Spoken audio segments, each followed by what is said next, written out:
कुछ अंतिम विचार। मैं आपको कुछ आखिरी विचार बताना चाहूंगा। यह पुस्तक लिखने के पीछे एक खास उद्देश्य था। उसी उद्देश्य की वजह से यह पुस्तक सन 2000 से लेकर आज तक बेस्ट सेलर बनी हुई है। उद्देश्य यह था कि हम अपनी वित्तीय बुद्धि बढ़ाकर जिंदगी की आम समस्याओं को सुलझा सकते हैं। वित्तीय प्रशिक्षण के बिना हम उन्हीं घिसे पिटे फॉर्मूलों के सहारे जिंदगी काट देते हैं। कड़ी मेहनत करो, बचत करो, उधार लो और बहुत ज्यादा टैक्स चुकाओ। आज हमें ज्यादा समझदारी की पहले से भी अधिक जरूरत है। मैं आगे कही गई कहानी को वित्तीय समस्या के अंतिम उदाहरण के रूप में प्रस्तुत कर रहा हूं, जिससे आज कई युवा परिवार जूझ रहे हैं। आप अपने बच्चों के लिए अच्छी शिक्षा का खर्च कैसे उठा सकते हैं और अपने खुद के रिटायरमेंट के लिए पैसे कैसे इकट्ठे कर सकते हैं। इसमें कड़ी मेहनत की नहीं बल्कि वित्तीय बुद्धि के इस्तेमाल की जरूरत होती है। मेरा एक मित्र एक दिन अपना दुखड़ा रो रहा था कि उसके 4 बच्चों की कॉलेज की शिक्षा के लिए पैसे बचाना कितना कठिन है। वो हर महीने कॉलेज फंड में $300 जमा कर रहा था और अब तक लगभग $12,000 ही इकट्ठे कर पाया था। उसके पास पैसे जोड़ने के लिए 12 साल का समय बचा था, क्योंकि उसका सबसे बड़ा बेटा तब 6 साल का था। उस वक्त फीनिक्स का रियल एस्टेट बाजार बड़ी भयानक स्थिति में था। लोग अपने मकान एक तरह से दान दे रहे थे। मैंने अपने मित्र को सुझाव दिया कि वो अपने कॉलेज फंड से कुछ पैसों का डाउन पेमेंट देकर एक मकान खरीद ले। ये विचार उसे कुछ जम गया और हम इस संभावना पर बातचीत करने लगे। उसकी मुख्य चिंता यह थी कि एक और मकान खरीदने के लिए उसे बैंक कर्ज नहीं देगा, क्योंकि उसका कर्ज खिंच चुका था। मैंने उसे आश्वस्त किया कि मकान को फाइनेंस करने के बैंक के अलावा दूसरे भी तरीके हैं। हमने 2 सप्ताह तक एक मकान की तलाश की, एक ऐसा मकान जो उसकी सारी जरूरतों को पूरा करता हो। चुनने के लिए बहुत सारे मकान थे, इसलिए खरीदारी करने में मजा बहुत आ रहा था। आखिर हमें एक बेहतरीन इलाके में 3 बेडरूम और 2 बाथरूम वाला घर मिल गया। मालिक की नौकरी छूट गई थी और वो उसी दिन घर बेचना चाहता था, क्योंकि वो और उसका परिवार कैलिफोर्निया जाकर रहने वाले थे, जहां एक और नौकरी इंतजार कर रही थी। मालिक अपने मकान के $1,02,000 चाहता था, लेकिन हमने $79,000 का प्रस्ताव रखा। उसने इसे तत्काल मान लिया और 10% डाउन पेमेंट के साथ लोन संभालने के लिए सहमत हो गया। मेरे मित्र को तो बस $7,900 देने पड़े। जैसे ही मकान मालिक ने घर खाली किया, मेरे मित्र ने उसे किराए पर उठा दिया। मॉर्गेज सहित सारे खर्च निकालने के बाद उसकी जेब में हर महीने $125 आने लगे। उसकी योजना यह थी कि वो मकान को 12 साल तक अपने पास रखेगा और हर महीने मिलने वाले अतिरिक्त $125 का उपयोग करके जल्दी से जल्दी बैंक का कर्ज चुका देगा। हमने अनुमान लगाया कि 12 साल में उसके लोन का काफी बड़ा हिस्सा चुक जाएगा और जब तक उसका पहला बच्चा कॉलेज जाएगा तब तक वो हर महीने लगभग $800 कमा रहा होगा। इस दौरान अगर मकान की कीमत बढ़ जाती है तो वो इसे बेच भी सकता है। 3 साल बाद फीनिक्स का रियल एस्टेट बाजार बहुत सुधर गया और उस मकान में रहने वाले किराएदार ने मेरे मित्र के सामने इसे $1,56,000 में खरीदने का प्रस्ताव रखा। एक बार फिर उसने मुझसे राय मांगी। मैंने उसे सलाह दी कि वो उसे बेच दे और 1031 टैक्स डिफर्ड एक्सचेंज का उपयोग करे। अचानक उसके पास $80,000 अतिरिक्त आ गए। मैंने ऑस्टिन, टेक्सास में एक और मित्र को फोन किया, जिसने इस टैक्स पूर्व के मुनाफे को एक मिनी स्टोरेज वेयरहाउस में लगा दिया। 3 महीने के भीतर उसे हर महीने लगभग $1,000 के चेक मिलने लगे, जिसे वो कॉलेज फंड में जमा करने लगा।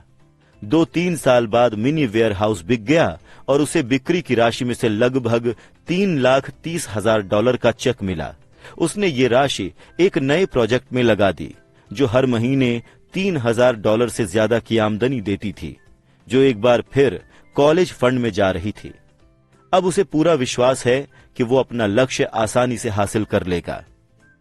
शुरू करने के लिए सिर्फ $7,900 और थोड़ी सी वित्तीय बुद्धि की जरूरत पड़ी। उसके बच्चे अब उस शिक्षा का खर्च उठा पाएंगे जो वो चाहते हैं, और इसके बाद रिटायरमेंट के लिए वो उस निहित संपत्ति का उपयोग करेगा जो उसने कॉरपोरेशन की कानूनी सुरक्षा में रखी हुई है।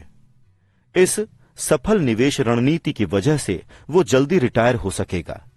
तो ये पुस्तक सुनने के लिए धन्यवाद। मुझे उम्मीद है कि इससे आपको इस बारे में कुछ जानकारी मिली होगी कि पैसे की शक्ति का इस तरह इस्तेमाल कैसे किया जाए ताकि पैसा आपके लिए काम करे। आज तो जिंदा रहने के लिए भी पैसे की समझ जरूरी है। पैसे बनाने के लिए पैसे की जरूरत होती है। ये विचार वित्तीय दृष्टि से नासमझ लोगों की मानसिकता है। इसका ये मतलब नहीं है कि वो समझदार नहीं है, उन्होंने तो बस पैसे बनाने का विज्ञान नहीं सीखा है। धन सिर्फ एक विचार है। अगर आप ज्यादा धन चाहते हैं तो बस अपनी सोच बदलें।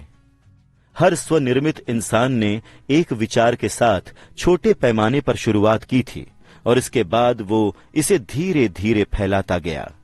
यही फॉर्मूला निवेश पर भी लागू होता है। शुरू करने और इसे बढ़ाकर किसी बड़ी चीज में बदलने के लिए सिर्फ कुछ डॉलरों की ही जरूरत होती है। मैं बहुत से ऐसे लोगों से मिलता हूं जो जीवन भर किसी बड़े सौदे के पीछे भागते रहते हैं और उसके लिए बहुत सारा पैसा इकट्ठा करने की कोशिश करते हैं, लेकिन मेरी नजर में ये मूर्खतापूर्ण है। अक्सर मैंने देखा है कि सीधे सादे निवेशक अपनी इकट्ठी की हुई पूंजी एक साथ किसी सौदे में लगा देते हैं और इसका अधिकतर हिस्सा तेजी से गंवा भी देते हैं।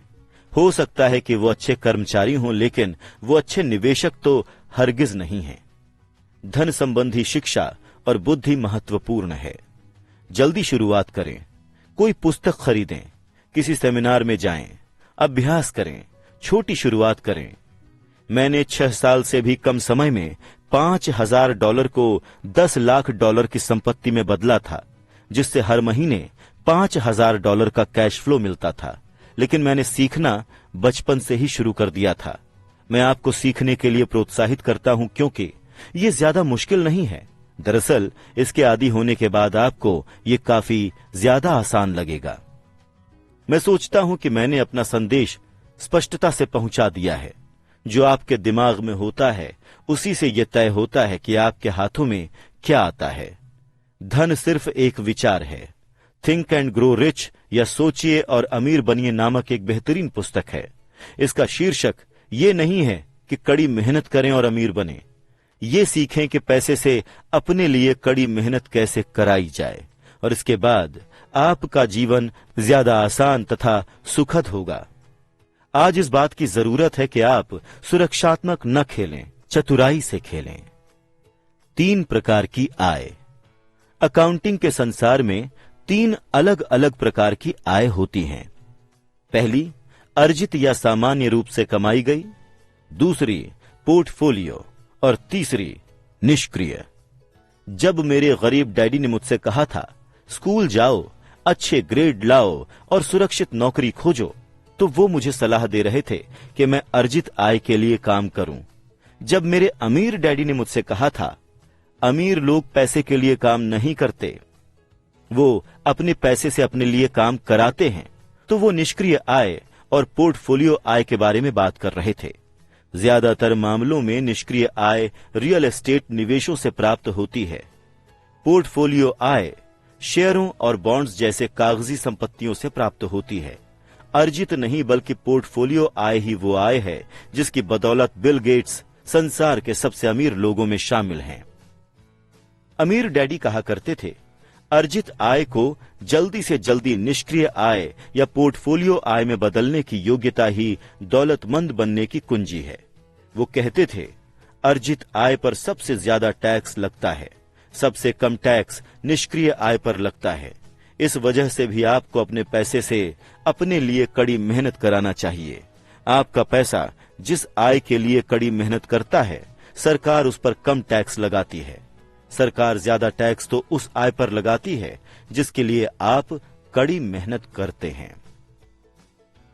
मेरी दूसरी पुस्तक Rich Dad's Cashflow Quadrant में मैंने 4 प्रकार के लोगों का उल्लेख किया है जिनसे कारोबारी संसार बनता है। वो हैं ई कर्मचारी, S self employed, B business मालिक और आय निवेशक। ज्यादातर लोग ई या एस बनना सीखने के लिए स्कूल जाते हैं। कैश फ्लो क्वाड्रेंट इन 4 प्रकार के लोगों की मूल भिन्नताओं के बारे में लिखी गई है। उसमें यह भी बताया गया है कि लोग अपना क्वाड्रेंट कैसे बदल सकते हैं। वास्तव में हमारे ज्यादातर प्रोडक्ट्स बी और आई क्वाड्रेंट्स के लिए ही बनाए गए हैं। रिच डैड सीरीज की तीसरी पुस्तक Rich Dad's Guide to Investing में मैंने अर्जित आय को निष्क्रिय और पोर्टफोलियो आय में बदलने के महत्व पर ज्यादा विस्तार से बात की है।